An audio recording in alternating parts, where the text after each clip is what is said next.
Alrighty, it's indeed time for the Fluffle to assemble, and welcome one and all to the Rabid Atheist Show. I am your host, Ed Raby, a former pastor turned atheist, now compassionate anti-theist. Welcome to my channel. Welcome to a Friday night, and welcome to usually a reaction video of some sort. And today we'll be reacting to Redeemed Zoomer, whether he solved the problem of evil. I have my doubts. I'm going to push my doubt button here. But whether you are a paid-for citizen or whether you are just a tourist who subscribed, looking around, or just somebody looking across the border, wondering whether or not to join such a wonderful nation as the Rabid Nation, welcome one and all. Welcome to the Rabid Atheist Show. Before we get into Redeemed Zoomer, I do have a couple announcements. There, of course, is a goal in chat. Keeps my stream motoring along, keeps my channel motoring along. And if we reach that goal, I will wear the hat chosen by the poll. And as always on Friday, the Holy Bunny hat is in play as well. So you can get some, official dogma about Fangs if you so wish. So there we go. There we go. There's also a link to the Discord in the description. So if you want to head over and join a community, the Fluffle of Fangs, you're more than welcome to do that. And also, yes, it's Bunma. Yes, correct. Good to see you, Evan. I also want to highlight, hold on. Want to get this up here?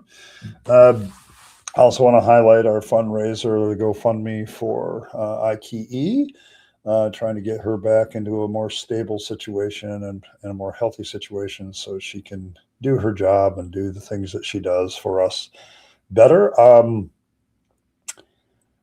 I don't know what to say right now. Thanks to a lot of your generosity, today we passed 50% on the goals. So Earl's been tearing up about all this a lot, and I'm starting to tear up about it.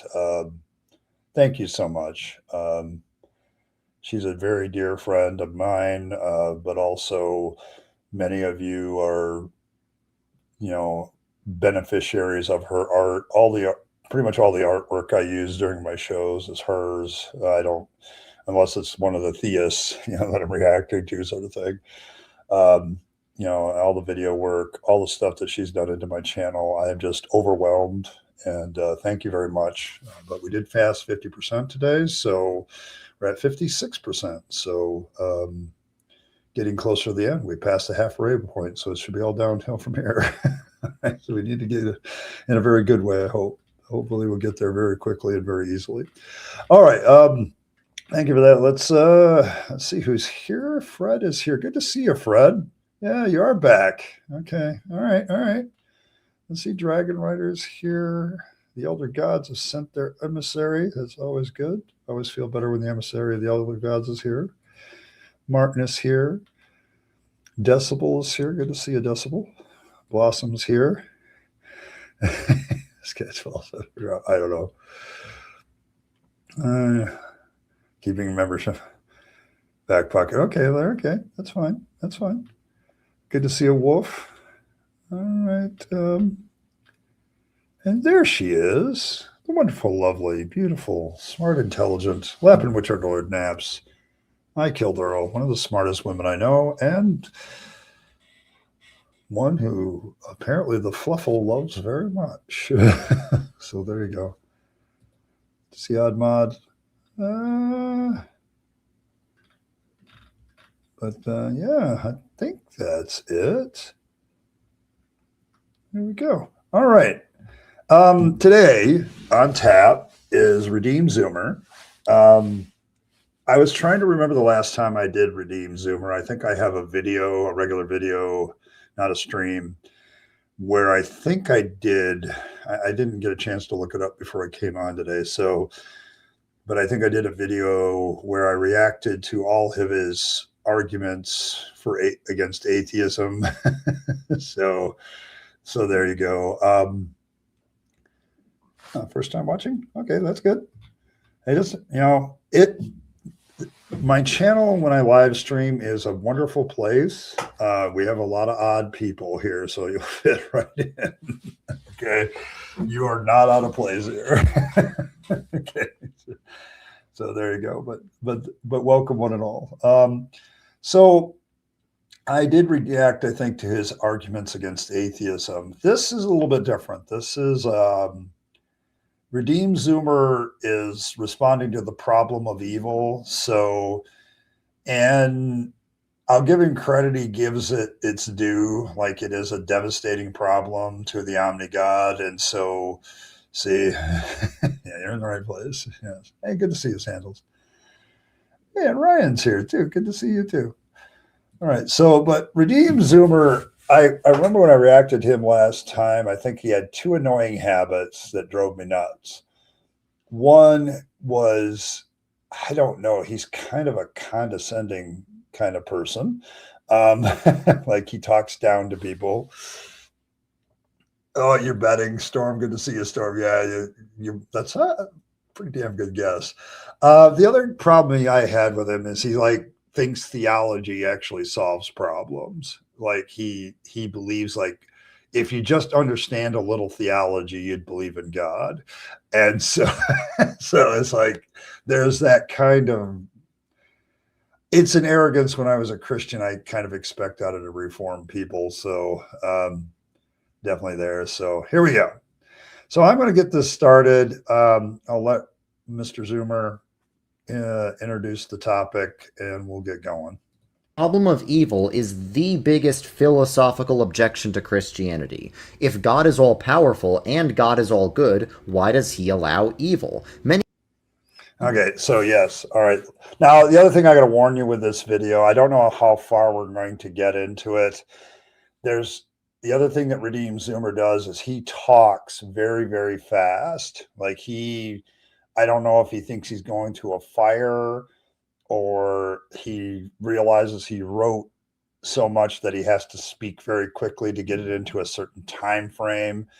So I don't know how far we'll get into this. We may have to do a part two. I'm not sure at some point, but um, he puts up a pretty good chart here. Like of why doesn't God prevent evil? He can't. He's unwilling. Then why call him God? If he can, but he's unwilling, then he's not good. Okay, if he's willing but he can't do anything, then he's not all powerful. And if he can and he's willing, then why is there evil? So he's got this is the basic theodicy problem right on the screen. It's what the problem of evil brings to the whole thing. So that is kind of the thing. So, oh, hey, noise. Yeah, this is the ethereal thingy. Like this is there you go.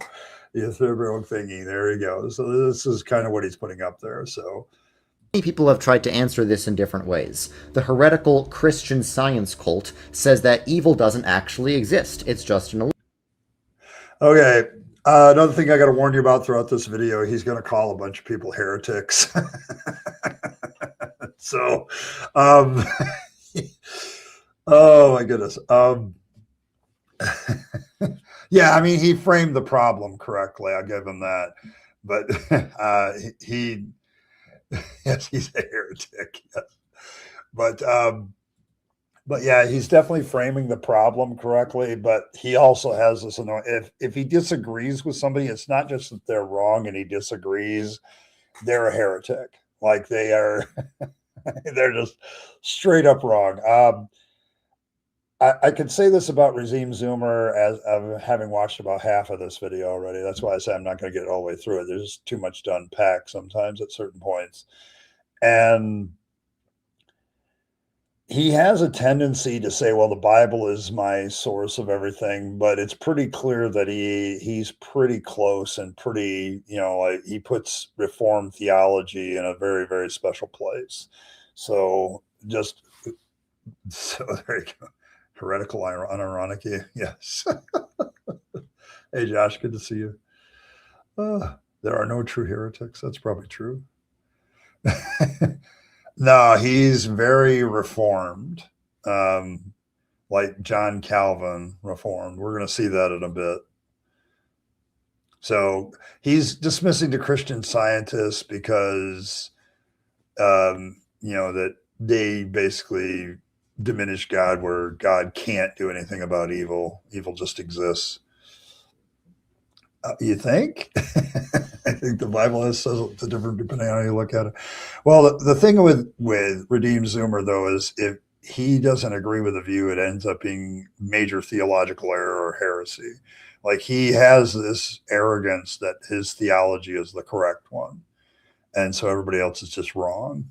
And you will see that a lot in this. It's one of my biggest criticisms of how his methodology is. Like, he doesn't actually address the various biblical theological views that oppose his view. He just kind of hand waves them away. So, yes, it is weird. There's a large amount of apologists that are Calvinists. Conclusion, but this contradicts both scripture and common sense. Theologically liberal Christians often hold to something called process theology, which denies that God is all-powerful. It says God is learning how to be God over time, but this is heresy and also contradicts Scripture.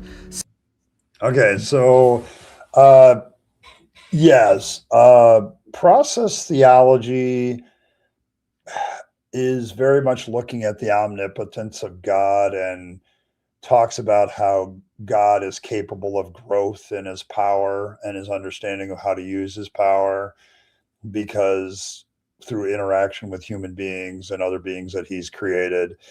Um, so, yeah. Oh, yeah. Thanks, Mon. Yeah, hit the like button. It always helps. But yeah, I also have to tell you, I do have people that are probably theists that lurk. They like to lurk. Every once in a while, they come in and give me a problem. He has a methodology. It's just a very poor one. Like, my theological studies degree from Asbury at this point kind of really, if I was still a Christian, Evan, I'd be very, cackles, because I'd be upset. I'm not as upset now because I think all of this is nonsense. But my issue with him would have been, dude, you assume not only the Bible, but that Reformed theology is correct. And if it's anybody else, you just dismiss it. And so he never really addresses. It's funny how a lot of these people that do the problem of evil never really address the scriptures about evil. Like, there's several passages where it said that God authors evil, like he creates it and does it. And they don't want to, they do not want to, they don't want to they don't want to deal with that issue. Like, they don't want to deal with the fact that their own holy books sometimes give them problems when it comes to the problem of evil. They just didn't want to do it. So, so there you go. A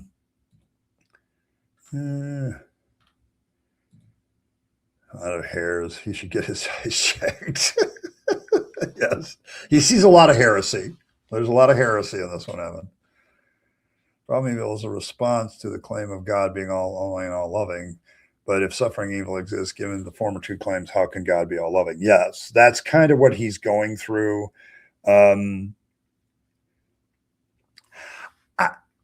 Actually, also, Stormman brings up a relevant point about process theology. Let's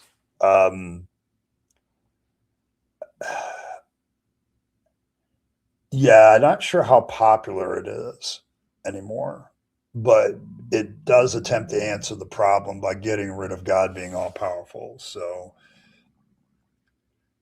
yeah, I know he admits it, but at the same time, it's like, if you're going to actually deal with other viewpoints, I think just dismissing them and hand waving them as heresy, so we can just dismiss it and not actually deal with the argument. Like, notice he dismissed process theology. Did he actually tell you what process theology is? No. He just told you, well, they just kind of fool around with the omnipotence of God and diminish it, and that's heresy.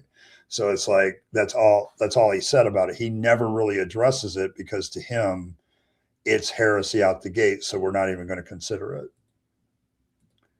Thanks, Evan. Insert plug for IKEys, yeah, for good public health. Yes. So there we go. Yeah. The GoFundMe is still there. It's still linked, and Evan wants everybody reminded of it. Outstanding, Evan. Yes. Oh my goodness. Comic papyrus. Okay, there we go. So here we go. St. Augustine says that evil exists because of free will, meaning God didn't create evil, we did. And there is a lot of truth to this. But this is an incomplete theory, because we're going to have free will in heaven, but there's going to be no evil in heaven. St. Irenaeus says that evil is... Yeah, St. Augustine, if you want to know who's responsible for the whole free will defense of the problem of evil, St. Augustine's probably the first guy to really do it. There were a few others, but he was the first one. So, so there you go. So yeah, yes, free willy, yes, free willy. Yeah, here we go. So here we go. It's necessary for our character development to grow into who God intended us to be. This is closer to what I believe. John... Okay, so Irenaeus had this view that somehow evil was for our character development. Like all the evil in the world helps us develop our character as human beings. Like God created evil in order uh, to basically develop our character, develop who we were as people, to make us better people. Like we don't have anything to push against. We don't have any way of becoming a better person. And so there's an assumption of the necessity of evil, which is something that people don't like to deal with. So, um, there are some verses that I guess indicate a choice, choose this day whom you're going to serve. Whether that's free will or not, like if you have true libertarian free will, I'm not so sure. Calvin, I can tell, having read John Calvin, he's going to deal with. Calvin dismissed the idea of free will.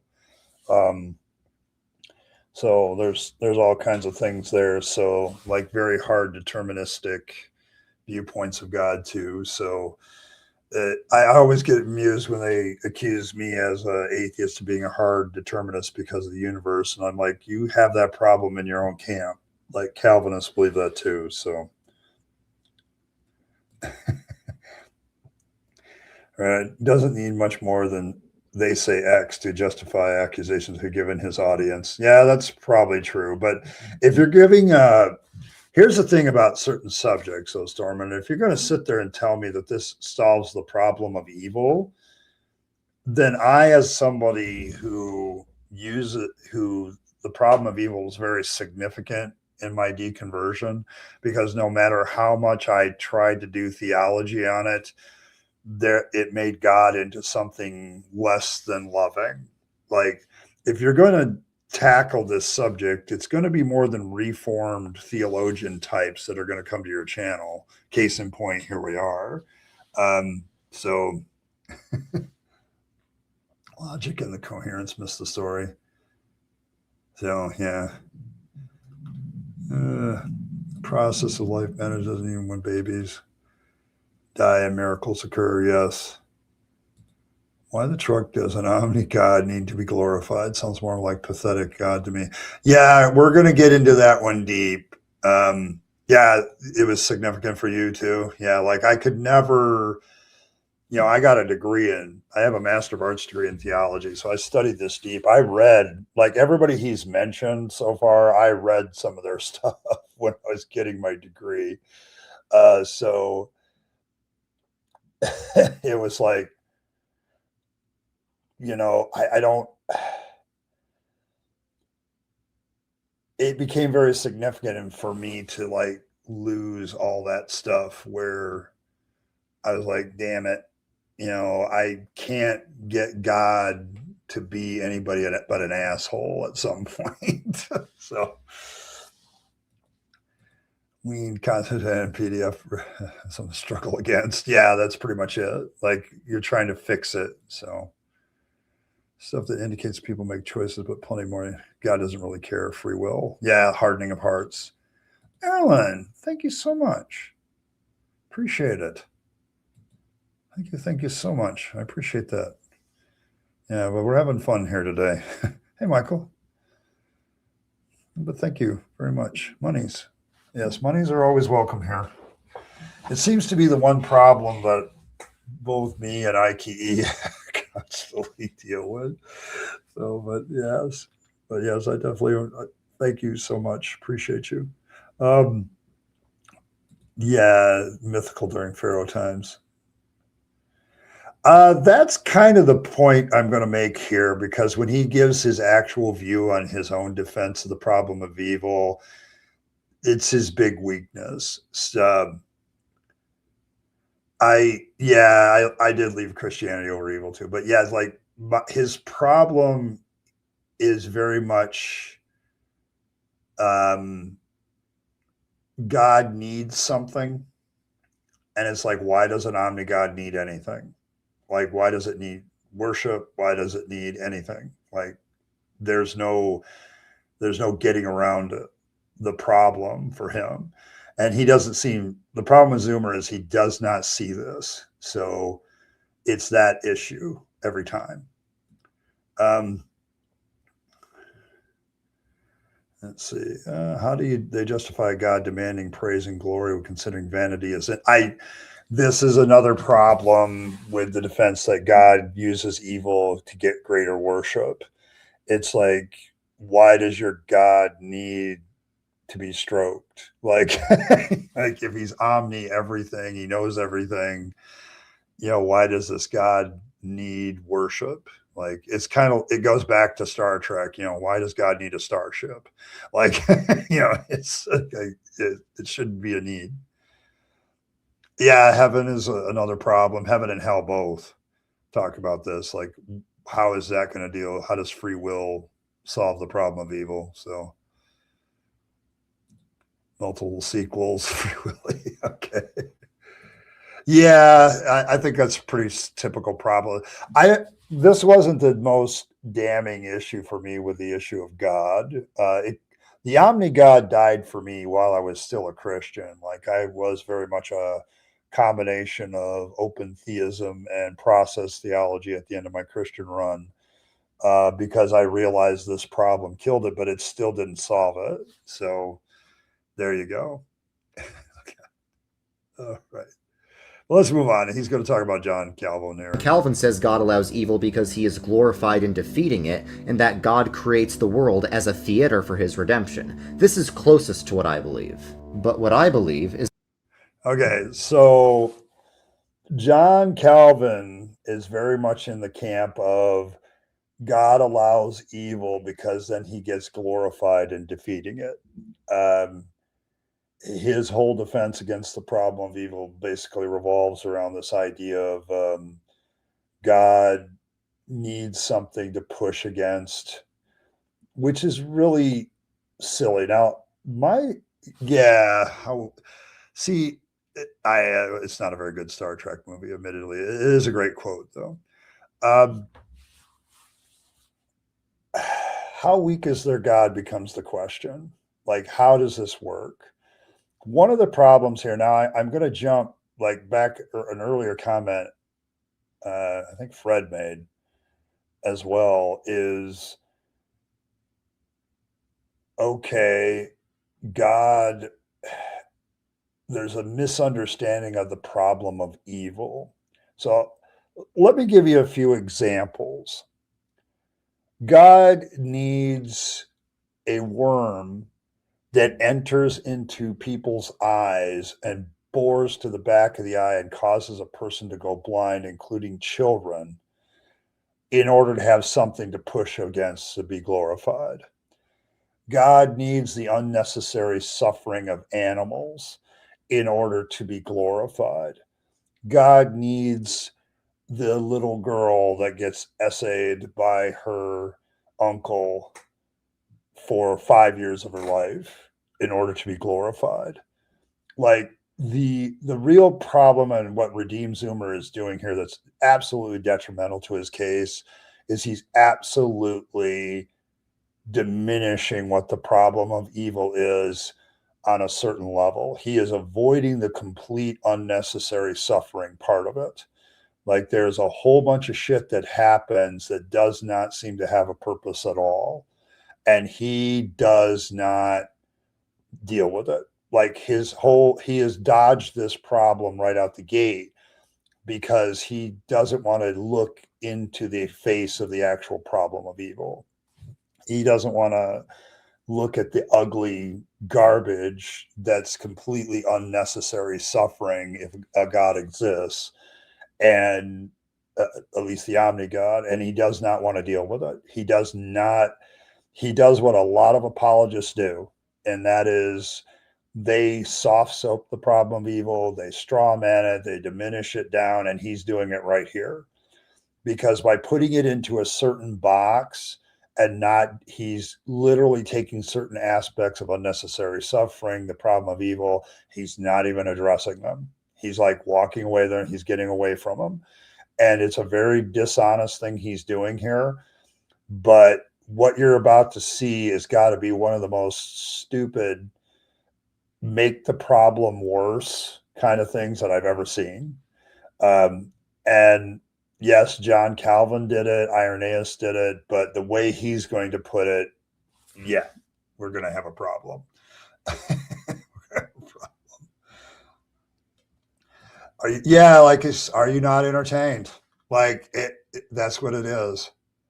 So God is either an narcissist fighter, he creates people to hurt people, and humans, kind of to avoid hitting people. Yes, that's exactly what where he's going. Just watch. Just watch. That evil is necessary not just for our character development, but for the development of all of creation. Not that creation is evil, but that creation is what happens when God triumphs over evil, and this is how God is glorified in defeating evil. I became Christian in 20...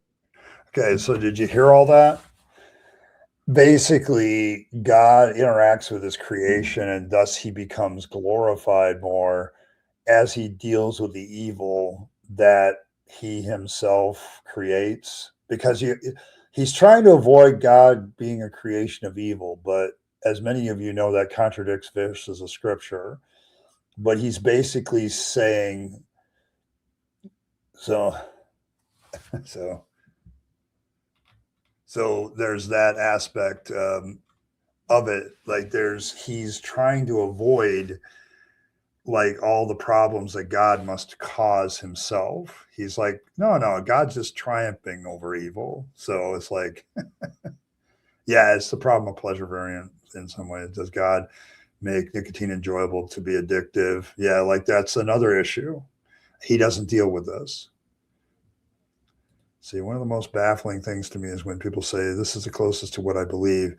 Like they're most touched upon this crazy idea of the billions of versions of Christianity. They're just that smart. Yes. Yeah, Blossom, you make a very valid point. He's having watched a good chunk of this video. I haven't watched all of it because there was a certain point where I stopped, and I think I may end up stopping there tonight. But yes, like we're getting to a point where, okay, I'm getting close to what I believe, but I'm about to take all this bullshit stuff and put it all together. This is what he's going to do. So, hey, Earl. Yeah, it's okay, Earl. Like, if you're helping somebody detox, then you help them detox. Like, you know how I am about stuff like that. If you have a choice of watching me or doing something good for somebody else, go do something good for somebody else. So, yeah, that might be valid. God is a huge dick pic. That might be it. It heard me along my deconstruction else. Theists never present counter arguments, while atheists nearly always do so. Atheists gave both sides, theists only give theirs. Yes, he's doing that again. Like this is a good example. Well, this is the problem with his viewpoint, Cranky. How can a God ever not triumph over evil? He celebrates doing something and infallibly can't fail at. Like if God is omnipotent and all-knowing, right? He knows that no matter what evil he creates, he's going to triumph over it. It's like somebody mentioned the arsonist firefighter, but it's like, I'm going to create these opponents that I'm going to beat up in the ring. Like, and then we're going to script the whole thing. In other words, it's all theater at that point. Like the whole triumph over evil is been diminished to a show. It's like God is like the big hero of like WWE wrestling.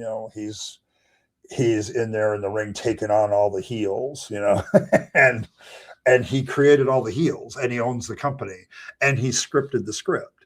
Like, it's like, how the hell is this a triumph over anything? Like, if you have an omnipotent God, how does this triumph over anything? Like, he knows he's going to win. So no matter what evil he creates, he knows that he can beat it. Like, it's, yeah, Ahmad, you're on, it's circular. Like, this is real. Like, the more I listened to what he had to say, I'm like, okay, so God's basically running, professional wrestling. Like, and he gets to make all the heels and decide what their weaknesses are so he can beat them. Like, what? He's totally too human to be God. How is evil necessary for the development of creation when evil is contained within it after it was made good? So the good things need evil to do better? Yeah, Wolf. You're starting to ask, you're all asking the right questions. And this is the problem. I don't know. I didn't look at Redeem Zoomer's comments on this video. I probably should. But a lot of them were like kissing ass to Reformed theology. So it's kind of reflective of his audience. But if I had still was a Christian, I would have pointed out a lot of these problems. Like, you've got God basically being far more, just being an asshole doing performance. Like, is God just purely performative here? Like, he just does it to be glorified.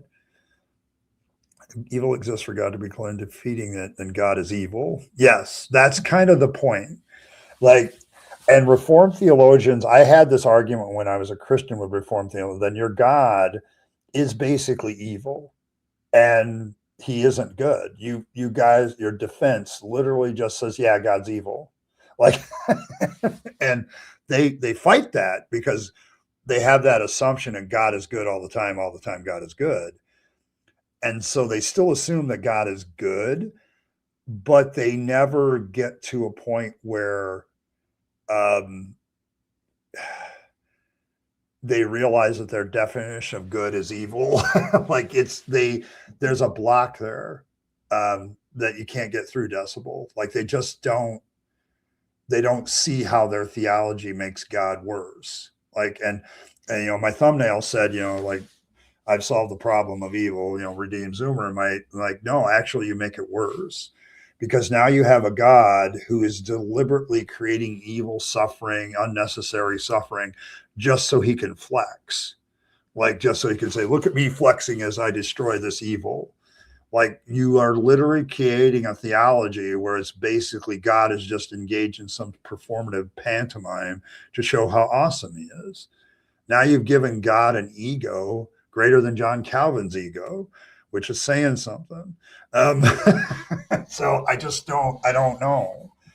Like, you guys are hitting on the right problem here. It's like Reformed theology turns God into a monster. Like, of all the doctrines in Christianity, there's a lot of them that I hate, but when you look at this, like, people literally, like, this is how people get dehumanized with this, though. They see somebody going through some suffering. Well, I don't know how God's going to do it, but he's going to give you glory. Somehow he's going to get the glory, get the credit, and it'll all be all right in the end. I want you to say that to some sort of victim of something very heinous. Like, because I always strengthen the problem of evil for these assholes. Because, like, they often forget there's another attribute of God that they don't want to deal with. This is his omnipresence. Okay, like, it's not just that God knows that the little girl's being essayed by her uncle. He's in the goddamn room with it. He's watching it. He's there. He's present in it. Okay, he's literally watching it. And you're telling me that he's creating this situation where this little girl is getting sexually assaulted in order for him to get glory from that. That's fucked up. I am sorry, that is completely fucked up.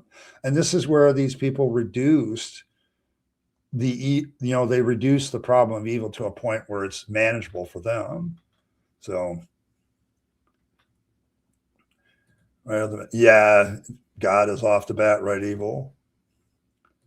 Humans would design intelligence to not be harmful and reject the outliers, but God would design intelligence to be harmful and pass out the outliers. Suffering in the schmuckadoodle is all powerful. Yeah, I mean, is he? Is he a WE character? Wrestle 400 days a year. Yeah, it's omni-narcissistic, yes. You weren't taught that he created evil? Well, the Bible says so, I believe. I'm the one that creates evil. If Azo was here, he'd give me the verse. Yeah, Isaiah 45:7, I believe. I think Martin has it correct. But yeah, the God of the Bible does do that. Trigger warning. Oh, sorry about the trigger warning. Yeah, I should do a trigger warning on that. But no, like it's my issue with this defense of evil is like he's soft soaping what the problem of evil is. Like, and they all do this where they just diminish it down, where the emotional, well, we got to get away from the emotions when looking at God and the problem of evil. No, I don't. Like, I'm not gonna get away from that. I'm just not, because you have to look at it. Okay, God is in the goddamn room when some of the most evil acts in history have taken place. Like, let me use another example. Like when the Jews were being gas chambered during the Holocaust, God is in the room watching them get it gassed and smothered to death. Like, I'm not trying to, most of the defenses against the problem of evil are sterilized, and it pisses me off because they don't want to look at it. And Redeem Zoomer's doing the same thing. He's just doing the same thing. So, thanks, Josh. Instead of creating evil so he can flex, why don't you just get him some gift cards so he can update his look? I don't know. So I just don't know. It's one of those things where you need to understand that God is there in the midst of these evil atrocities and does nothing. He sits and watches. And that's the problem that I have. Like, God, most of these defenses against the problem of evil try to diminish the evil in some way, and they don't want to address the whole thing. So, instrumental cryo creation. Oh, hey, I think we reached the goal. Yeah, we did. Thank you for everybody.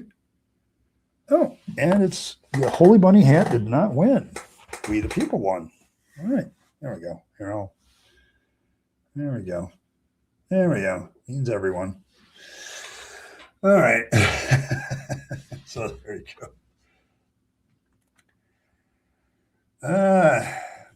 What happened to the people that did these atrocities? Some of them got away with it. And at the time, it's really still kind of a downer for the people that actually die, isn't it? Or like, God's there in the room watching it and does nothing about it. So even if he gives justice later and brings people to justice, how does that actually stop the evil? It's not really a triumph. I'd rather have evil things not happening in the first place, and then there's no evil to give justice for. So, yes. All right. I'm going to reduce myself down here. Let's move along. But this really pisses me off. Like, every time they've got to diminish it down to something else, and they never really deal with it. The only one worse than this one that I've seen was Jim Bob's. 2017, the night I realized why God allows evil, because it explains so much once you understand it. For the past 9 years, I've been refining my theory, building on the insights of previous Christian theologians and other philosophers, because I do care about maintaining traditional Christian orthodoxy. Only now do I think my theory is refined enough to present to the public, but I'm still willing to welcome any criticism. Okay, so what he just said here is I have my theory about how God deals with evil. I'm going to present it to the public. I've been working on this for 9 years. I think it answers the problem of evil. I'm welcoming any criticism. I'm not sure that that's true, given the fact that he dismisses a lot of the criticism already as heresy. So here we go.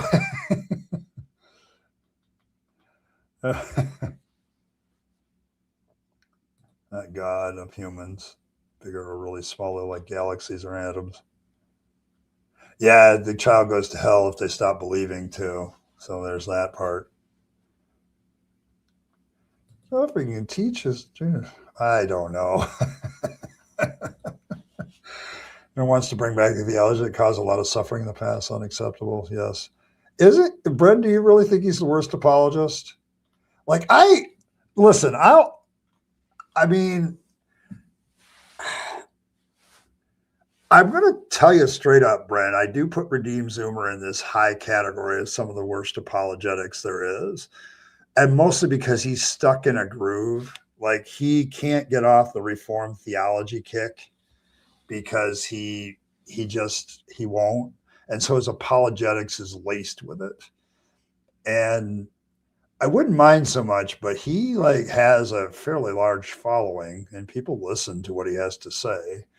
um I think wasn't he's the guy that initially gained fame because he was playing Minecraft while talking theology at the same time and talking about atheism at the same time. So, but yes, like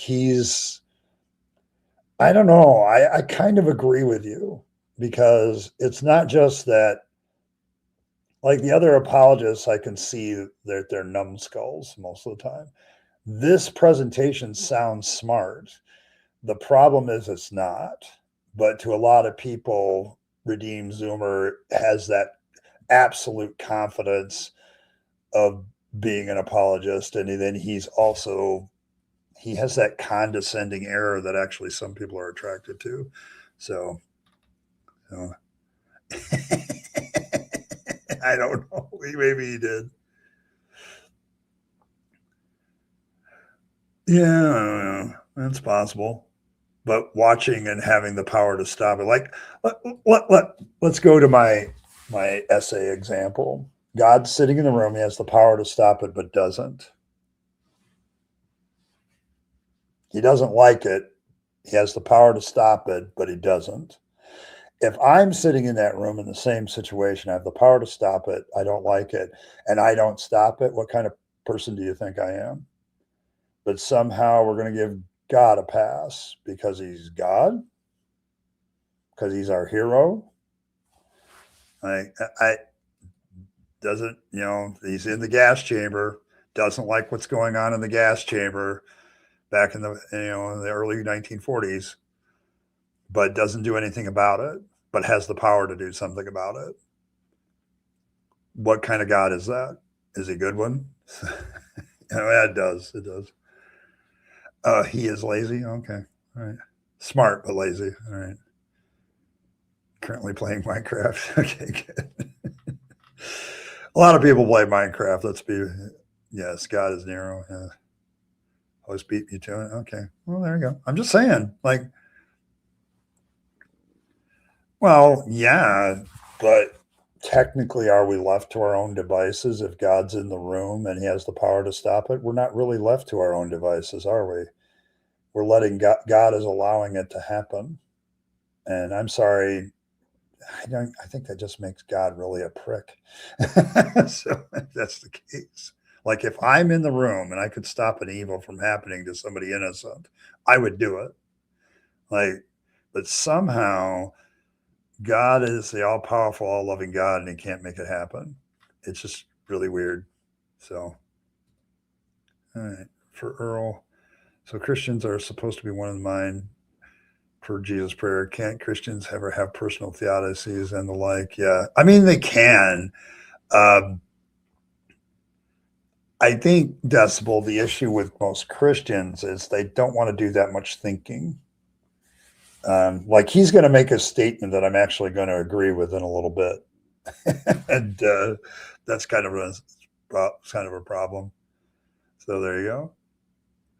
Personal theodicy, or explanation of why God allows evil, combines St. Irenaeus' theodicy with St. Maximus the Confessor's Logos theology, John Calvin's doctrine of providence, Karl Barth's doctrine of evil, Wolfhart Pannenberg's insights on the Trinity and eschatology, and the theories of Charles Darwin on natural selection. If you want to know how I reconcile Darwinian evolution with traditional Reformed Christianity, just watch this previous video of mine. I promise. Okay, just so everybody knows, I guess one of Redeem Zoomer's redeeming qualities is that he does accept evolution by natural selection. Now, he's not a creationist, I don't think. So that is one area where I can give him a little credit. So, but yes. Oh, no, he hasn't. If you've watched that video, he doesn't actually. But I'll give him credit at least that he makes an attempt. So, no. I like this kind of guy also. Whoopsies.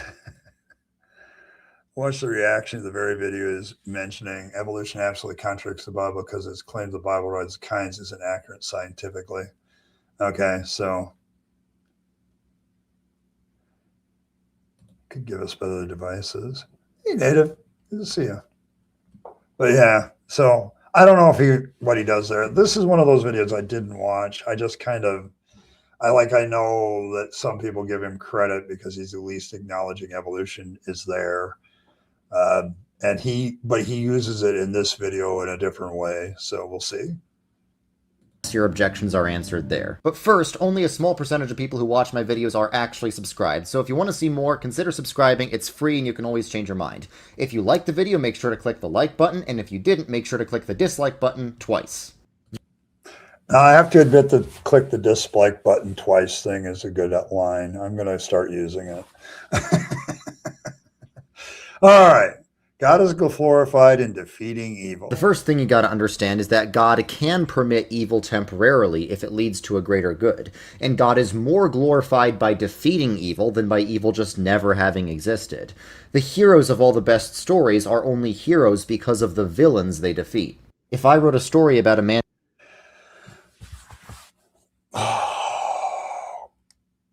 Your God is omnipotent. There's no evil creation that he could create that he wouldn't be able to defeat, and he would know that because he's omniscient. Evil exists so God can flex, is what you just said. I really want to curse a lot here, but you just basically said that the reason evil exists is so God can pat himself on the back for being such a hero. Like, what the literal hell? Well, yeah, slow clap. Okay, good to see you, Robert. I don't know about the Adam. I think he does.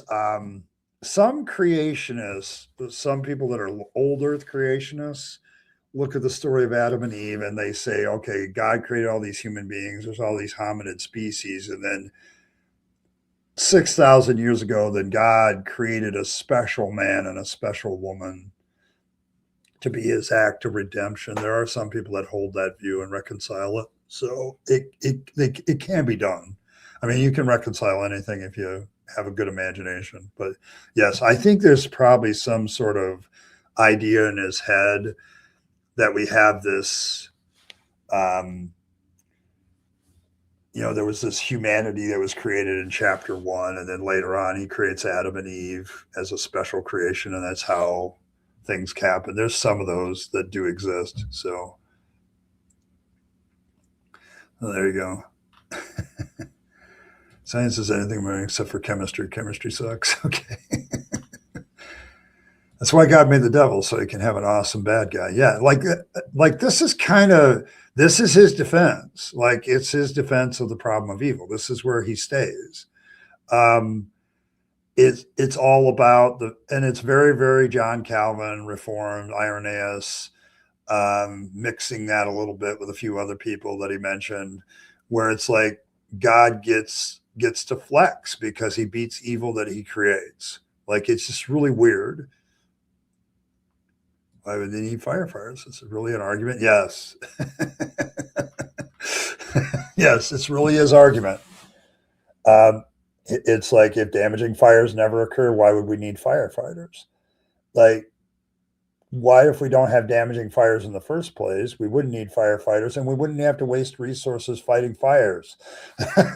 So it's like, yeah, the heroes don't create the evil that they do in those stories either. So, yeah, well, once again, Dragon Rider, like this is his problem. Well, God, in his particular defense of the problem of evil, what Redeemed Zoomer is saying is God doesn't want to prevent the evil in the first place. He needs the evil in order to show how awesome he is.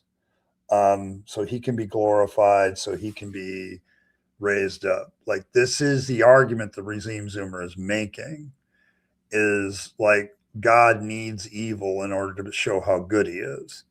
So it's one of those things. It's he thinks it's unique and he's got but it's an old defense. So those men blind for life, so Jesus could show. Yeah, like that's actually in John, like the man born blind in John 9. Jesus literally says, yeah, this guy was blind not because of his parents, but so the works of God can be made manifest. Like this is God flexing. Like God has to create evil so he can flex. Like, so I don't know. Final question I always had: Adam and Eve started humanity without incest or bestiality, assuming the defining feature for humans is non-human animals having a soul. Yeah, Stormburn, but there is some theologies where you can have, like, there is a verse where it talks about Adam and Eve and how they had many, many more children. So you can get an incestuous answer to that question, but you also can, like, there are some people that look at the creation one, Genesis 1 story and say that's when he created all of humanity. Then he drops Adam and Eve into the middle as a special. So Cain marries another human. Like that's where the whole sons of God, sons of man has a different take. Like some people look at that as there's the sons of Adam and Eve and then that are the sons of God, and then the other ones are just sons of man. So there's all kinds of weirdness that happens there. Yes, so it makes no sense. Yes. So God is like a backdraft movie firefighter that starts to put them. Yes, exactly. Like exactly, Robert. Oh, evil is not a problem if you don't claim an omni-God. Somebody accuses claim an omni-God and then talk this way about to a human one. Yes. And that's kind of the issue here. Like he's diminished the problem of evil, but he's also very much like the reason evil exists is so God can flex. Like it's just, I do not understand this argument. Like if God is omnipotent, he's omniscient, if he's a stable personality who understands because he is omniscient that he is all powerful and there's nothing that he can't defeat, wouldn't that create an attitude in God, a personality type where he feels completely self-sufficient? Why would he need to be glorified or worshiped in the first place? Like there's a deficiency here in God. If he needs evil to flex, there's something deficient about God where he needs to flex. Like what the hell? Like so yeah. So I know I'm smart. I already said this. Yes, God must be both good enough and powerful enough to save them from death. The problem is attack on perceived motivated reasoning from our part. Yes, but it's like, once again, what's wrong with God that he needs worship? What's wrong with God that he needs to be glorified? Like if he has all the power, all the knowledge, he's present everywhere, he is all loving, he has no needs. This goes to the whole, why would a God need to create in the first place? Why would God need evil? And like, it's, if you are all the omni things, then why do you need to be glorified? Like, why? And they never, I don't think they ever adequately answer that question. So, hey, Leophus, good to see you. The contradiction classic is that the problem of evil draws out is God being both all powerful and morally perfect. The existence of the evil, one of these three has to be given up. Yes. And this is what he's trying, what the thing with Redeem Zoomer is he doesn't want to give up any of those. Like he's trying to hang on to all three. And his answer is basically God needs evil so God can flex on how great he is.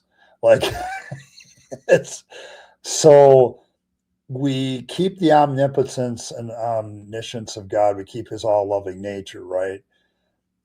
Somehow he's still loving, but he needs this evil so he can be glorified. This is where I tell Reformed theologians, you're basically just admitting that God isn't all loving. Like I think Reformed theology, when you really look at it, they're diminishing the love of God. Like process theology gets rid of his omnipotence, but then you have Reformed theology that just basically gets rid of the all loving aspect.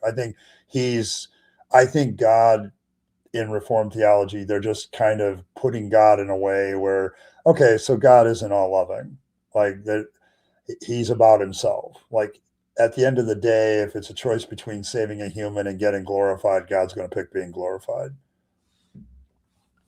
Oh, well, it's just like this, Earl. You happen to be in the right place. I'm going to take a 2-minute intermission from this. We'll come back and we'll continue to deal with this. And because Earl's friend wants to see the intermission that Earl created, I am happy to do that. So I'm going to take a 2-minute break and we will be back to deal with more Redeem Zoomer and his defense against the problem of evil. But see you in a couple.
All right, and we are back. There you go, Earl. Wish is my command. All right, there we go. But I'm glad to let Earl have her day in the sun. And just a reminder, there's a GoFundMe link for Earl in the description or in the chat. It's also in the description of the video if you're watching this later. So there you go. Let's see. I'm going to catch up on my comments because you guys were talking while I was gone. All right. Let's see, Robert. Of the three, I think omnibenevolence is the least supported in the text and is the one that should be given up. Back in the old days, they would just admit God makes evil. Yes, and I think that's probably the route I would go if I was still a theist. I think the issue with a lot of theology these days is like you have this relationship theology where God is this loving father and they focus on that. And so I think on an emotional level, a lot of theists are loath to get rid of God's omnibenevolence, his all loving nature. And so they try to hold on to that. And I think that's why process theology, open theism theology kind of came about, because if we can redefine omnipotence and omniscience, we can hold on to this one. But if I'm looking at the text of the Bible, yeah, I think we get rid of God being an omnibenevolent God. I don't think he's that. He's got his own issues, which would explain some of his psychological problems. Yeah, you lose the moral argument, as Leopold points out, though. If we get rid of God's omnibenevolence, the moral argument kind of takes a bath. So this is how this all connects to the arguments of the apologists. So, let's see. Your friend approves? Okay, good. It's funny, by the way, Earl. I always giggle with that one. Try Omni God and the triple blacker Billy Goat. I don't know.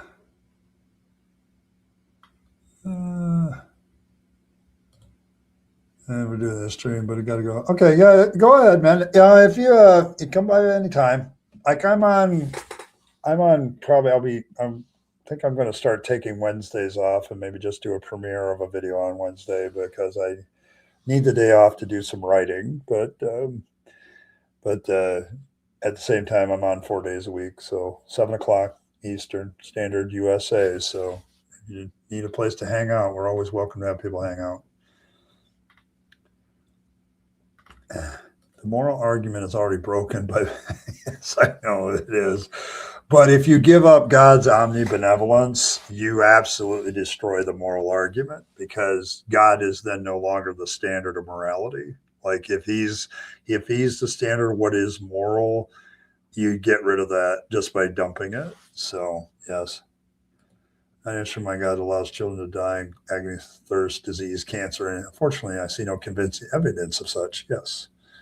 All right, back to Redeem Zoomer. Let's see what else he has to say. In paradise and nothing bad ever happened, that would be a pretty crappy story. Reformed theology believes that our universe is a story written by God, and Jesus is the main character. Jesus is God writing himself into the story. The idea... Okay, so God needs evil in order to have a good story. Really? Really? And then we have to go into how God is writing Jesus into the story, so he's the main character in the story. Has anybody ever read a book where the author made themselves the main character of the story and patted themselves on the back a lot? Is that a very interesting story? Like, is that... Yeah, it's a cool story, bro. Like... No, I'm not working on a road. It's novel, no. Although you can get pretty rich if you're successful at it. Yeah, they also have to get rid of omnipresence. The more suggestive of the Old Testament is not the case. The Christian minimum of 3 and not knowing what's in Sodom is evidence. Yeah, like there's... Like when you look at the Bible, the 2 least supported omnis are probably omnipresence and all benevolent. Like those are the 2 least biblically supported. It's a lot of the contradictions in scripture kind of stem from how they describe God. and God ends up being described because he's being written by multiple humans different ways based on that human's perspective. And so you dump a whole bunch of stuff gets dumped. You have to get rid of omnipresence. You have to get rid of all benevolence because from a biblical point of view, those are least supported, especially by the Old Testament. New Testament, there is a really different theological God. And so they changed that stuff. A lot of self-inserts in modern day comic books. Yeah. Depends on if they're well written. All right. But like basically his defense of the problem of evil at this point is God wants a good story, bro. Like it comes back to cool story, bro. You meant evil against me, but God meant it for good. That God allows evil because he brings good out of it comes from Genesis 50:20. Obviously, it was evil for Joseph's brothers to sell him into slavery, but God brought good out of it by using Joseph to save Egypt. More importantly, the most evil... Okay, but that kind of undercuts the omnipotence of God, then, doesn't it? Because in that whole story, Joseph is warned in a dream about what God is going to do as far as famine. And so if we have God in charge of the famine, couldn't it just be that God doesn't do the famine? Like you're once again, this is like a firefighter lighting fires so he can put them out. Like we're going to create the famine, put the dude in place to impress everybody, and we're going to flex. Like where's how is that how does that work? Like this gets to be really problematic to me when you look at the story. Because if God is the omnipotent one that causes the weather, causes all that crap, he's the one that's bringing about the famine so that he can glorify Joseph so the Pharaoh likes Joseph. But why bring the famine at all in the first place? Like why you're basically having God do all this calamitous stuff in order to pat himself on the back because he solved the problem some way. And is that a very good solution? So I don't know. We have to get rid of all the love, and he is everywhere. Yes. Oh, so God is so damn weak that he cannot do good without evil. How pathetic. Yes. Yeah, God didn't save Egypt. He brought curses to the innocents in Egypt and led the Hebrews into the desert and then cursed them to die in it. And no one in that scenario was saved, including Moses. Yes. Yes. Meanwhile, people are today dying of starvation. Like it's like, okay, you sold me into slavery. God led me to this to put me in this position to save people. But if God doesn't cause the famine in the first place, there's no need for people to be saved. Like, come on. And he loves you. Yes, he loves you, George Carlin. Rest in peace. Yes. evil thing that ever happened was the death of Christ on the cross, but the best thing that ever happened was the resurrection of Christ, which wouldn't have happened without the death of Christ. Okay, did you hear what he just said? That the worst thing that happened in all of human history was the death of one dude on a cross.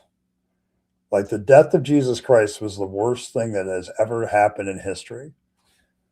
But the best thing that ever happened was the resurrection of Jesus Christ. Now, let's get past all the fact that for Jesus, then that's just a bad weekend for an omnipotent God. So he's got to go through a little human suffering to relate to us. And then it's just a bad weekend. What did Jesus actually give up? Nothing. Not a thing. So Pandora. Solution to the problem of evil, some just admit the God described in the Bible is a prick. Yep. It is. I agree with you. I don't think Redeemed Zoomer agrees, though. God technically doesn't have a mom, so it's no wonder he turned out to be one of those kids that tortures animals. Oh, but Dashing Baby Against Rock isn't mentioned. No, we don't do that. But yeah, like, no, it's just, it's not. The issue here I have is like his framing of how the crucifixion of Jesus is the worst thing that ever happened in history. I beg to differ. Like, first of all, I'm not all convinced that that even happened any more, than Hercules did his 12 labors. Like, there's a good case to be made that the Gospels are a mythology being born. So there's some stuff there. Um, I'm not going to say definitively one way or another whether Jesus was a historical person, because that's kind of where the scholarship is on the subject. Um, but even if let's say it did happen, is this the worst thing that ever happened in all of human history? Like, wouldn't we like do another action of God if we're going to take the Bible as seriously? Like, how about flooding the entire world and drowning the entire human population, with the exception of 8 people? I would put that up there a little bit higher than the crucifixion of one dude, which was happening all the time in the Roman Empire. So, yeah, the Holocaust, the Spanish, yeah, like the flood. Like, come on, man. Like, you got your Bible talking about drowning all of humanity. What the hell? Jesus dying on the cross is the worst thing, and then the best thing ever is the resurrection. Like, and as I point out, that Christopher Hitchens also made a good point. Like, resurrections were a dime a dozen in the Bible. Like, Jesus raises 3 people from the dead. You got the zombie apocalypse at the moment of his death. Like, it doesn't seem like resurrection is as special as they want to make it out to be. So I don't know.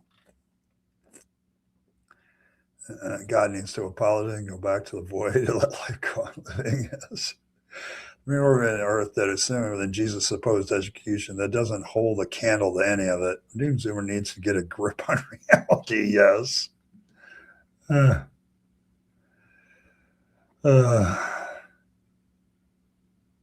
Yeah, but once again, those are all emotional things, and you can get those from other things besides faith. I hate to break the news to you, but these last few weeks have given me a better connection to humanity than I ever got in the church.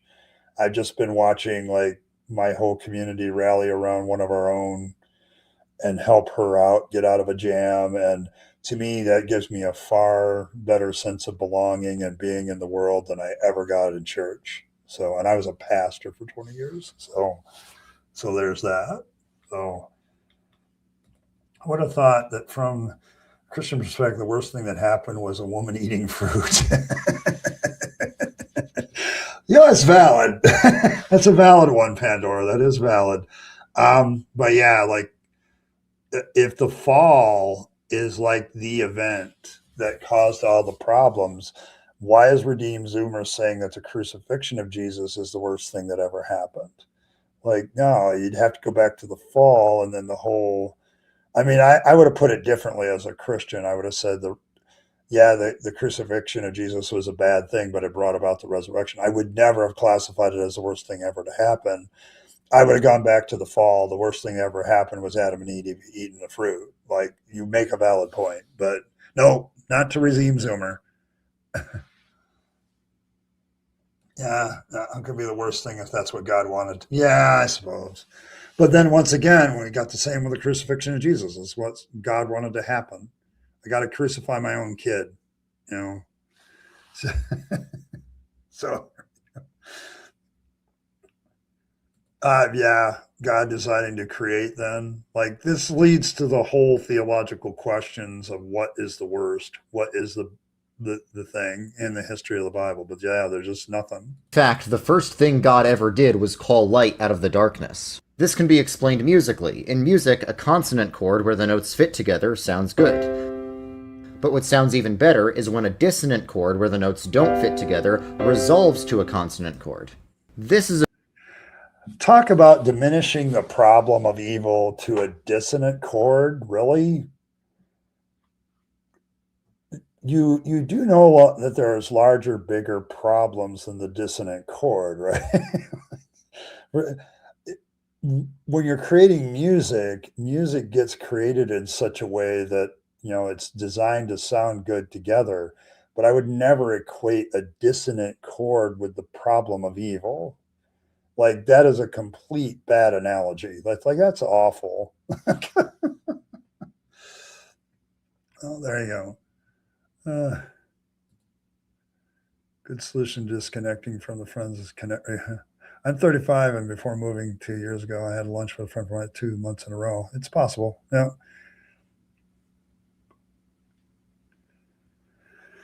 Well, but that's just it. You can get those feelings from a lot of things. Like, that's the problem with personal experience as evidence for anything, because I can literally talk to a Buddhist that'll tell you the same thing. Like, it doesn't prove. It just doesn't prove anything.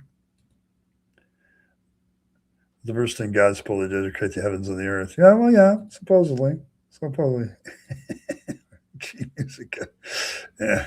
Yeah, so there you go.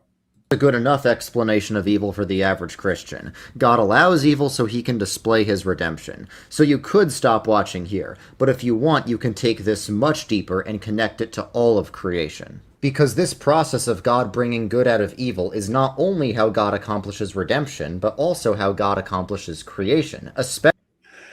All right. I agree with him at this point. Like, most Christians stop at this point, and it's satisfying enough for them, especially Reformed Christians. Like, it's satisfying enough for them to say, "Yep, that's good enough for me." Like, God authors evil so he can be glorified is like a bog standard explanation you'll get in any person in the pew. But now he's going to try to explain his viewpoint about things a little bit different. I don't think we're going to get too deep into this. It's just, I want to go into it a little bit, because I think he creates a massive problem for himself at some point. And because now he's basically saying that evil is necessary for creation. Like, so creation is inherently evil because some reason. So, well, putting that stupid tree in the garden would have to be the worst. Like building a perfect and safe daycare and placing hand grenades in and saying, "Have fun, kids." Yes. He was pouring out his mouth. Oh, the next time I'm going through a rough patch, I'm going to say, "Life's been a real seventh lately." Seventh are the evil. There you go. I don't know if he talks about sex. I don't know. Creation is not something. Accomplishes redemption. The firefighter sets fires so they may be extinguished. Yes. So the fires are necessary for redemption. So the fires are set by the firefighter. Yes. I tolerated it. It was good. Hey, Evan's around here making pun jokes, and I gave him a title. So, Especially if you believe in Darwinian evolution. If you think about it, everything good in creation arose as a response to something evil. Love and romance are obviously good, but we only feel those things because we die, and we need to pass on our genetic material, and populations that did not care about reproducing did not last very long. is he really doing this? Like, we need to have evil so we can understand what good is. Like, is this really where he's going? Yeah, are they good?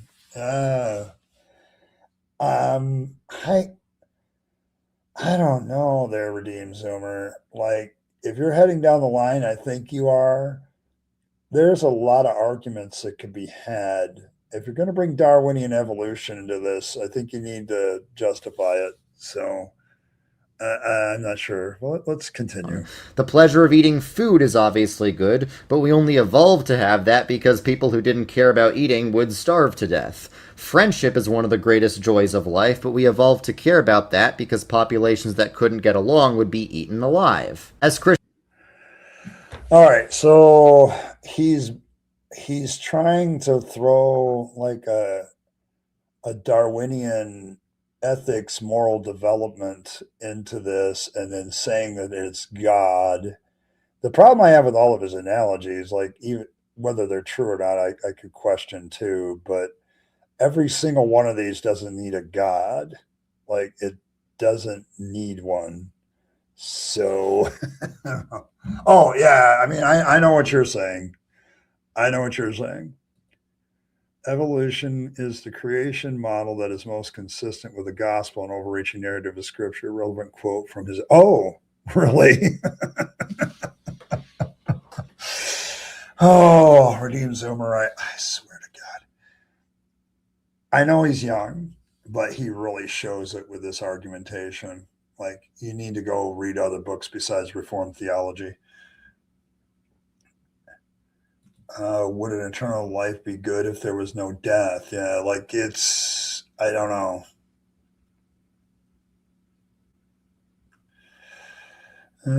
But yeah, I don't know. I mean, this is like he's trying to say, okay, all these things are good, but they're all a response to evil. Like population decline is evil, starvation is decline, enemies are. So we develop these good things to counteract them. So, nah. Nah. I'm not, because once again, I don't need a God for this. Like, to me, getting rid of God explains the world a hell of a lot better because, like suffering, those things, yeah, they're just kind of there in the system and we evolve ways of overcoming them. And these things are developed, but I don't need a God to answer this problem. I get a real kick out of people who try to bring in evolution and try to justify their faith with it. And this is one of the more egregious examples. So, yeah, I'm with you there. I'm with you there. See you later, Josh. Appreciate you. Yeah. Christians, we would say God has other purposes for these things, but as Reformed Christians, we know that naturalistic explanations for these things and divine explanations can both be 100% true at the same time. Just like Joseph being sold into slavery was 100% the word. Or one of them is unnecessary. Oh, wait, that's a non-Reformed theologian viewpoint. Like maybe the evolutionary reasons these things developed are like real life. And the other explanation from the God side is like I can Occam razor that shit right out, like as unnecessary. Are there any romance without evil, starvation, and enemies, or what that means? I don't know. Like his justification for romance is like if people don't get romantic and start, boinking and producing children, then population goes into decline, and that's bad. Now, I would argue there are some places in the world where population increase is not a good idea. Okay, like it's just not a good idea right now. Starvation, so our desire for food causes us to avoid starvation, grow things. Once again, how does that require a God? Like, and we have enemies, sure. So we build bonds of friendship and moral and ethical codes. Once again, I don't need a God for that. So what he's doing in his Reformed theological brain is he's taking, I need God. This can be true, and the way God deals with things can be true, and evolution can be true at the same time. The problem is I can take the whole God stuff, wad it up into a ball, and throw it in the trash bin, and I still have good rationales for all the rest of it, even if I agreed with everything, which I don't. But so yeah, no love without Jasmine. So yeah, like this is my thing, Dragon Rider. Like he's throwing God in here, and I get it because he is a Christian. But what he just described doesn't require God to be there. Like and he doesn't see it.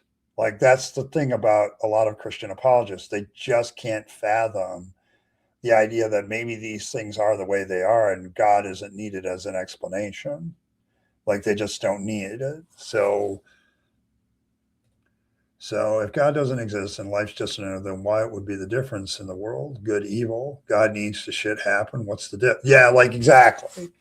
Like what is the difference between this world and God's world? Well, The other one, God obviously needs evil so he can pat himself on the back and flex in the middle of the ring, like, because he just defeated some opponent that he created.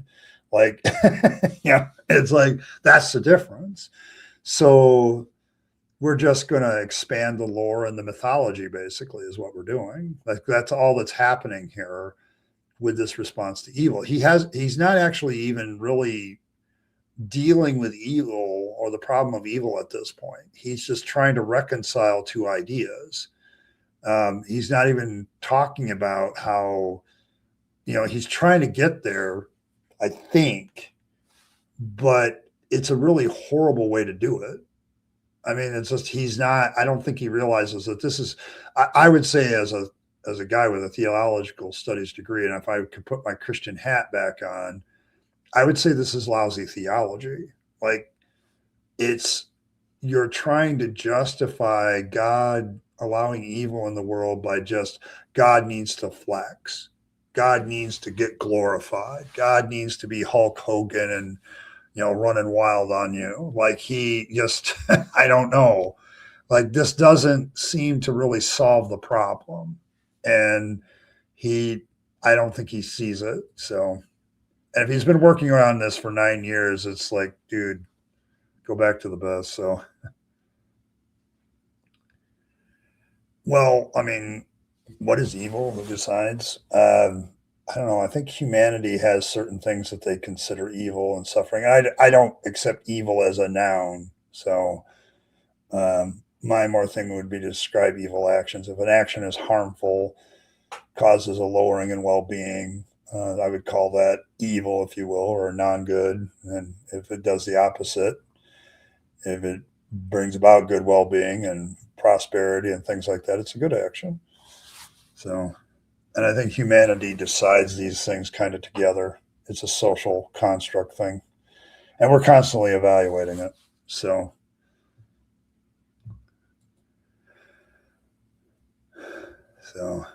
you can't get a job when there are too many people for one. Yes. No, it did not. Prosperity for who? Like, if I add the issue, okay, the most amount of people, slavery brought about prosperity to one group of people, but brought disprosperity to another. Okay, at the expense of others. So that's not a good action. Like, the obvious thing that we're trying for humanity is so that it brings about the best good for the most amount of people. Well, slavery is oppression to gain prosperity. So no, not a good action. And I mean, if you're going to be I don't know what religion you are, but I'm sensing a little bit of apologetics here. But if you're a Christian apologist or anybody that follows the Bible, okay, dog, your book allows for slavery. So you have to defend it. So there you go.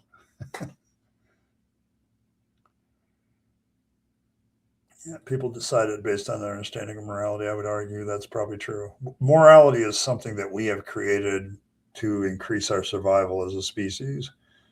I don't even sure created is the right word. It's like something that's evolved as we've evolved. Some things are objectively like pineapple and pizza. Okay, cranky. The elder gods have spoken. Romance is a bizarre counterbalance to population decline. It is. I was wondering if somebody would notice noise, but yes, it is a weird one. Oh my gosh. All right. Yeah, I kind of figured somebody would nail them, but yeah, but it's like, don't come at me. Like, I've had that moral discussion with people before. Like, morality is something that humans need in order to even function. Like, when you start thinking how essential morality is, it's come up with us. So yeah, evil's a value judgment, good judgment. Yeah, like, so it's there. If slavery brought prosperity, would Americans be better off if Canada and Europe were enslaved by American government, American corporations? No, I don't think America would be better off. Like, that's the kind of thing, the logic there. Like, if you're going to bring up slavery and you're some sort of Christian, you believe in the Old Testament kind of person, then don't talk to me. Like, your book, are you saying that slavery is a good thing? Like, I don't, because I don't think it brings about the best prosperity for all people. Like, that there should be a goal here of the most people benefiting from a moral system. And I just don't see how slavery benefits anybody.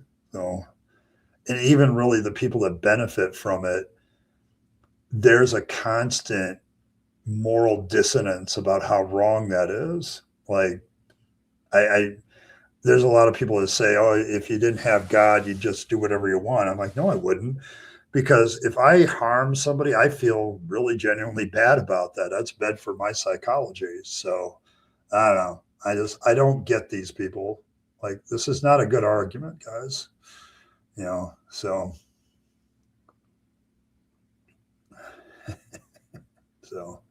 like asking what if enslaved Europe question, because it cuts through a lot of the native economic intuition.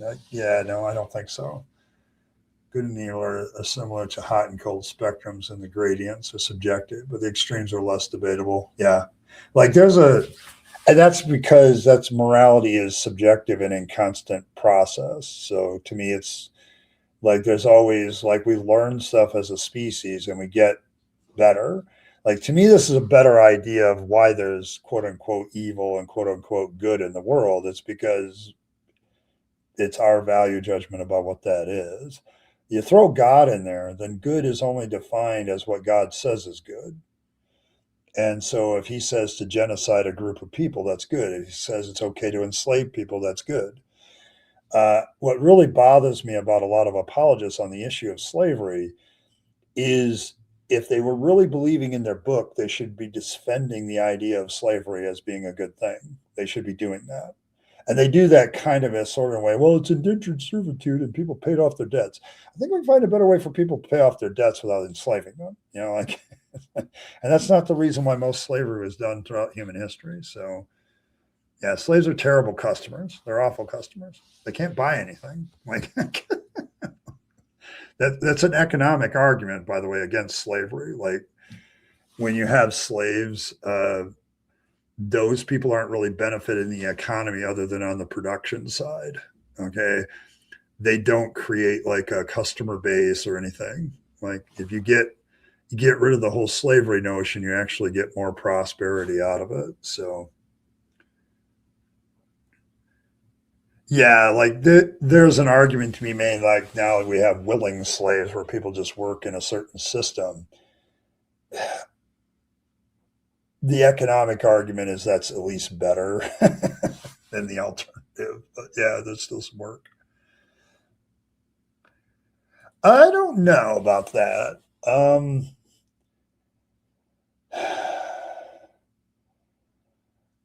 I guess the issue of slavery is it's forced. Like, somebody's holding a gun to your head or a whip over your head, or there's some sort of violence entailed. And I just don't see that with a lot of it. So it's if I want to quit my job at Walmart, I can walk in and quit tomorrow. Nobody's forcing me to stay. So, like, I have choices about where I work. Like, there's that aspect of it. So it's better. Is some people feel caught and trapped in a job? Sure.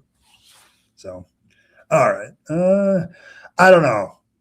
I don't know if I want to continue, because I don't think he's going to get any smarter here. And he's kind of going down a rabbit hole that I don't think Fangs approves of. So, yeah, like, slavery wasn't so bad, because there's people that do say that, like, oh, slavery would have been better than this job. And I'm like, you've obviously never experienced slavery. Like, I think people who have not experienced slavery should just, not do that. They don't know what they're talking about. Work of his brothers and the work of God for different purposes. Every feature of every living creature evolved because somebody died for not having it. Even in human life, almost everything. Yeah, people, creatures still die despite evolving certain traits. It's almost like there's something. So, So, And good arises out of evil. Almost all technology arises in response to problems. Some of the best friendships are formed out of mutual hardship. And some of the best art and music arises in response to suffering. okay.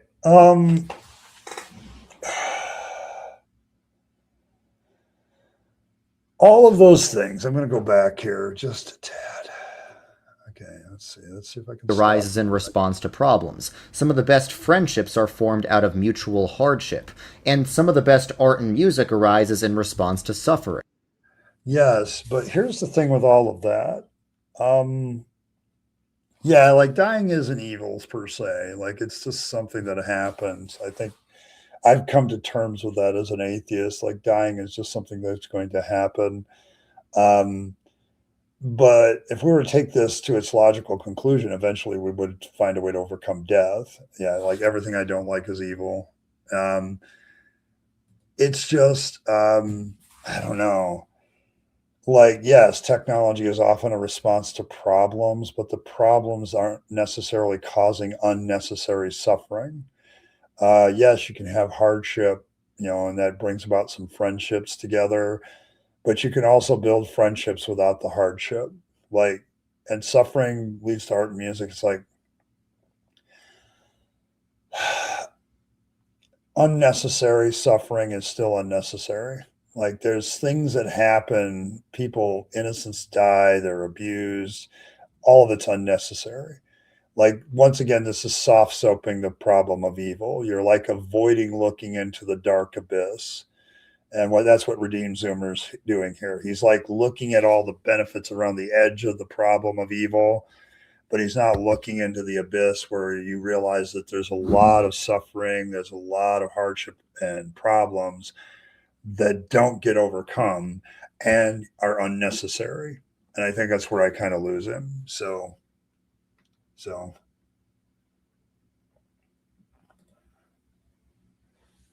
Um, that's only one type of slave, the Hebrew slave. Go read Leviticus 25 because there's actually, I would say, three classes of slaves in the Old Testament scripture. The first is the Hebrew man. The Hebrew man gets liberated every 6 years. Um, the Hebrew woman, however, who is given as a slave, that's for life, especially if she produces children for her master. Then her and like women are property. So all the way through, doesn't matter if you're Jewish or non-Jewish, the Old Testament law nails you. And if you take slaves from around outside of the Jewish that aren't Jewish, they can be passed on as inheritance to your children. Leviticus 25 says so. And in fact, you have in Leviticus 25 the year of Jubilee and all that stuff where everybody's supposed to be liberated. And then the rest of the chapter is the exceptions to that rule. And the exceptions are slaves taken outside of being Jewish. So if the slave is, say, like a Midianite, then that person is slave forever and can be passed on as inheritance. You can go read it, but there's plenty of now that's an apologist not telling you the full information. I'll just put it that way. And then you have the New Testament adds even further problems where it says, slaves be obedient to your masters as if to Christ. Like the slavery problem in the Bible, the only people that get off of it are Jewish men. And even then, there's a trick to keep them. Like the owner will give him a wife. He has kids with that wife. Well, if he tries to leave, then he has to leave his wife and kids behind unless he becomes a willing slave for the rest of his life. Um, and not all slaves in the Old Testament are willing. The people taken from outside are not willing slaves. Also, mistreating, well, I suppose the one verse in the Bible says if you beat your slave to the point that he dies, you're liable. But if he lives after a couple days, you're all good. Like, I'm sorry, I think there's probably several videos on slavery from atheists and the Bible and slavery. You should probably go watch them. So, so because it's not as simple as the apologists like to make out.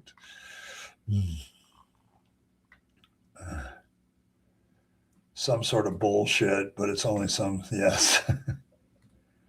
Tech can cause more yeah, like technology. Friendships can also do that, Dragon Rider. Like, that's what I was about to get to. Thanks, Dragon Rider.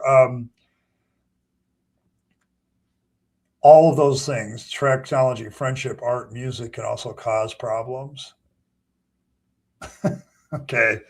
Like, art can be controversial, music can be controversial, cause social upheaval, friendships can get toxic. Technology can cause problems. Like, we're dealing with a lot of that now. Our modern society has caused a tremendous amount of problems, and now we're trying to figure it. So the best music comes from suffering, doesn't perfect the world. So I hate it when people downplay a perfect world by giving it unnecessary limits. What does a perfect world mean? I know you're wordy. It's okay. Everybody's wordy tonight. Yeah, like Leviticus 25 is very enlightening as to who is considered a slave that can be freed and who are not. So, yeah, as long as they still are alive. Like, if they live after being beaten the hell out of them. So there you go. Yeah, Josh Bowen actually, he has written a book on that very subject, the Bible and slavery. And I remember he did a reaction. He was pulled into a reaction. I think Paula Gia did one to a pastor who was just like describing slavery as like a contract. It's like, no, bro. Like, no, that's not what it is. And Josh Bowen is a really good resource for that too. He's better at it than I am because he's actually studied. There's several guys that are better at the Hebrew than I am, and he's one of them, definitely. So yeah, I think it's unfortunate that you noticed something like that. But honestly, his response to these people saying slavery wasn't all that bad is beautiful. He's like, no, that's not what that means. It's like, you know, kind of suffering that's mainly due to terrible working conditions. These good laws, may I keep slaves today? Yeah, like the New Testament in some ways is worse because the justification for slavery is like being a slave to Christ. Dr. Josh, best Josh, yes. All right, but yeah, I don't have to get any too farther into Redeem Zoomer's problem of evil argument to know that he's already injected a massive amount of problems probably without intending to, and he's trying to stay with his Reformed theologian shtick. So, but yeah, I don't know. There's just he it's the same like he's done this all the way through this part of the video where he contrasts one thing with another, and it's like black and white thinking, and there's a lot of black and white fallacy here. Like, we can either have problems with technology, we can have hardship or friendship, we can have suffering and art and music. It's like we got to have these things to have these other things, and it's like, no. I can see technology developed to solve problems that aren't in creating unnecessary suffering. You can develop friendships without hardship. Like, sometimes you develop friendship over good things that happen to art. There's a lot of art and music out there that's very upbeat, responding to the good things in life, not necessarily the suffering. So I don't know. He just doesn't see the opposite side. So, oh yeah, that's why I said I think it makes it worse. I think he makes it worse by making it into God is flexing. Like, he's got to have an opponent. He's got to get in there in the ring. He's got to lay the smackdown on evil. It's like it's this whole God has to have an evil in order to fight against it. So yeah, it's kind of bad. So I think the language of slavery, um, um, slavery is a very poor analogy to serve anybody. This is one of the big turnoffs I have for Christianity now, because Paul calls himself a bond slave of Jesus Christ, referring to the practice of a master taking somebody as a slave perpetually by choice. Um, Submitting yourself to anybody's authority without good justification is always really bad. It leads to cultic behavior. I just covered this week on Wednesday of how um, Crick, Catherine Crick, Apostle Catherine Crick, preaches heavy duty submission, and I think she uses it to abuse her people. So, you know, could be. No, I mean, there's probably examples of that, but if Christianity really gets rid of slavery, it took them about 1700 years to figure that out. Um, but no, like, I know that there were some that probably did that. You probably could find some examples of that, but that's not the issue. The issue is slavery is often used as religion as a way to identify your relationship with leadership and God, and it's a horrible relationship. Like it's a pyramid scheme idea that benefits people at the top and the people at the bottom are getting shafted. And so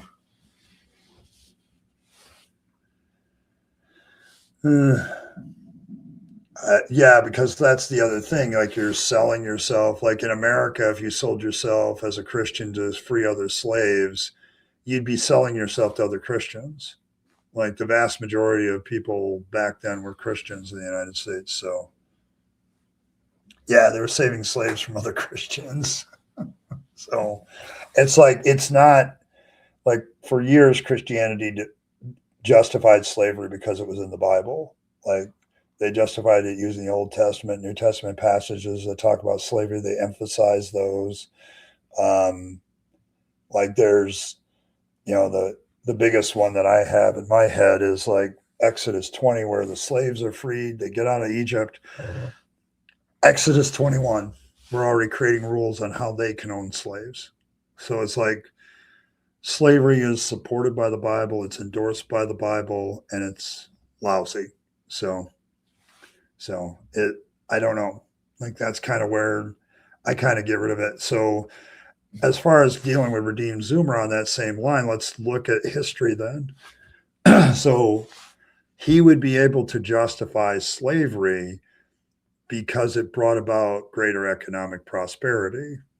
Like we could justify genocide because then it gets rid of certain people that are out groups that are problems, which is exactly what God does in the Old Testament several times.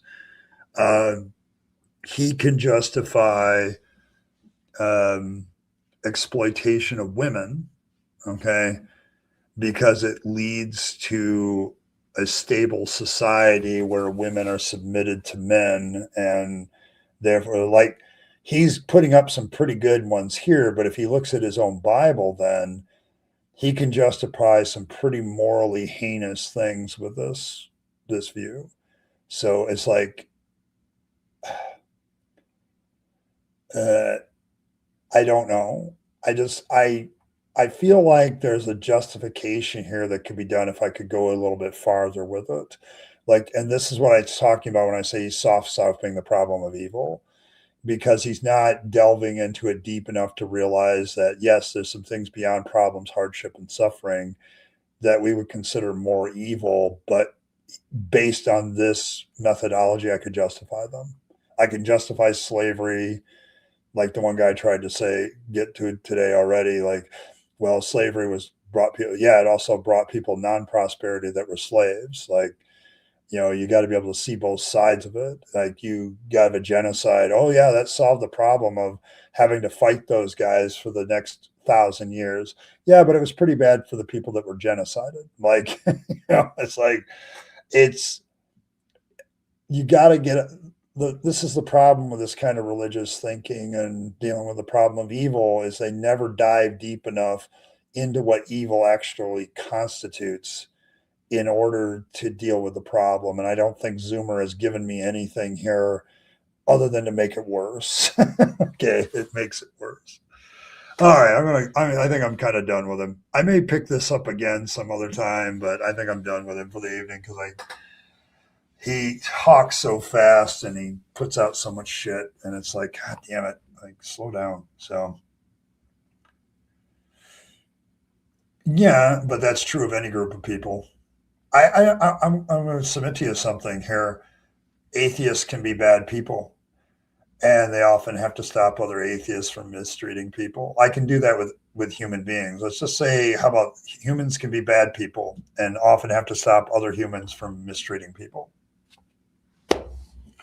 I don't need the Christianity to make that statement.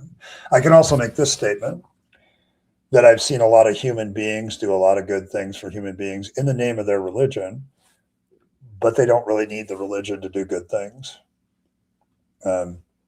Case in point, this segues into me closing out, and I do have to do a few announcements, and one of them is involving some benevolence. But I do want to thank, before I leave, I want to thank Evan, Earl, and especially thank you, Cranky as well. Thank you, Josh, Martin, and Decibel. Thank you all for your donations today. I appreciate all of you. Keeps my channel motoring along, as Professor Plank would say. Appreciate all of you. But yeah, and I also want to highlight it once again, our GoFundMe for Earl. She's continuing. We're trying to get our artist, who's done a lot of the artwork for my channel, back on her feet. I don't know if Evan's here. I think they left. They had to run. You know how busy Evan is. But thank you all. But yes, there's a GoFundMe link as well. We're trying to raise money for Earl to get her back and stable and get her into a new apartment, hopefully, and get her a consultation for her hands and get her back working as both a dental hygienist as much as she wants and as an artist as much as she wants. So I have no problem. You were also very respectful as well, so I appreciate that. I think most of the people around here like having conversations when they're respectful. The guy later, he doesn't want an honest conversation. What he wants is, there's some people that come here. My mods get trigger happy because some people come here and they're trying to, do the gotcha thing with the atheist. And usually that's people that don't want to do that. So, and we just kind of keep that out of here, especially on Thursdays. Oh, she doesn't speak to you? Oh, well, I don't know. Earl's she's good. She's busy too. Like right now, she's helping a friend. So, but I did want to highlight the GoFundMe at this point. We are at 56%. And so some of you have even donated during the stream, I believe. So thank you very much for some anonymous donations, plus some others. You guys have been great. Your internet was okay. Yeah. We're still going as Evan. I'm closing out. I want to thank Evan too, seeing your back. Thanks for setting up the GoFundMe for Earl and helping me out with it. Evan's been very instrumental. As somebody said, Evan, based on all your work, you deserve all the good things in life. So thanks for that. If anybody else wants to donate, just check out the link, make up your mind. If you can't donate because you don't have the means, we'd appreciate you sharing with somebody that maybe can. So only if you pray to Fangs, my made-up deity. So you're good. You deserve all the good things in life, Evan. All the good things you do. This is one of the better ones, I think, from my perspective. So, but yes, we're at 3,933. That's 57% of our goal of 7.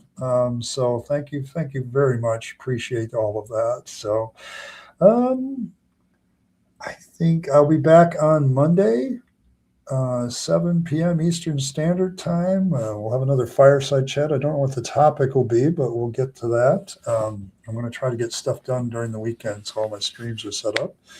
But thanks, everybody, for stopping by. I appreciate it. And so we're going to close out. Thank you, everybody. May Fangs nibble on all of your hearts. May he draw you closer to himself with his sharp, pointy teeth. May he purify all of your vegetables from religious corruption with those same pointy teeth.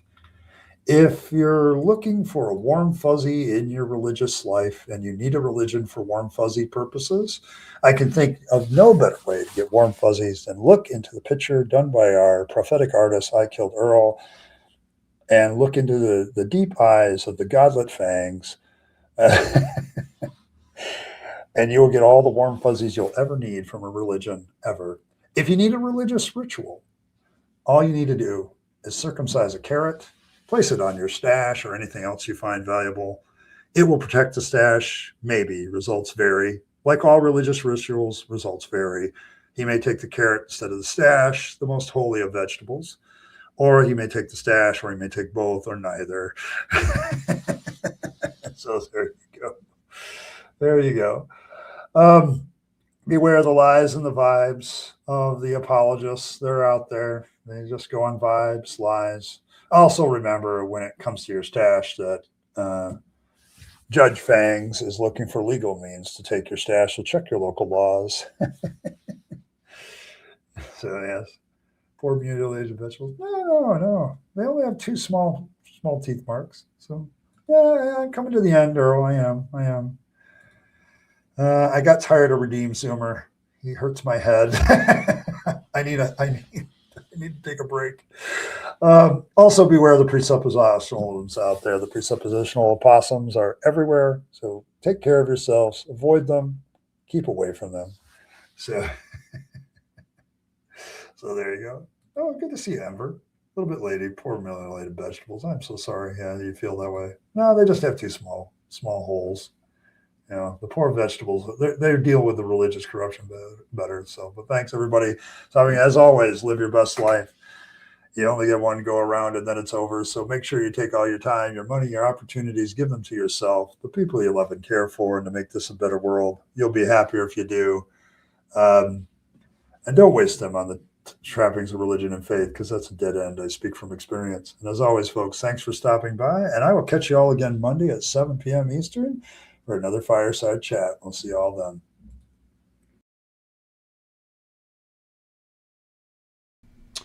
Hey, thanks for sticking around to the end to find out how you can support the channel better. Of course, there's always the normal notions of just hitting that like button, subscribe to the channel, hit your notification bell, and share the video with your friends and family that you think would be interested. That's always very appreciated. If you want to support the channel in a more tangible way, there's several options. You can super chat or super thanks in the comments or during a stream. Those are always very welcome. But you also can become a member of the channel. Members have certain perks like getting the videos early, things like that. They also have some good custom emojis during chat. So all of these things are good benefits to members, but they also support this channel and its work to continue to normalize atheism and deconversion, for which I'm very appreciative. It keeps me going, and it keeps me as a content creator being able to do more and more as a content creator. So if you choose those methods of support, thank you very much. And I appreciate you once again for staying to the end and listening to other ways that you can support the channel. Appreciate it. Thanks, and I'll catch you next time.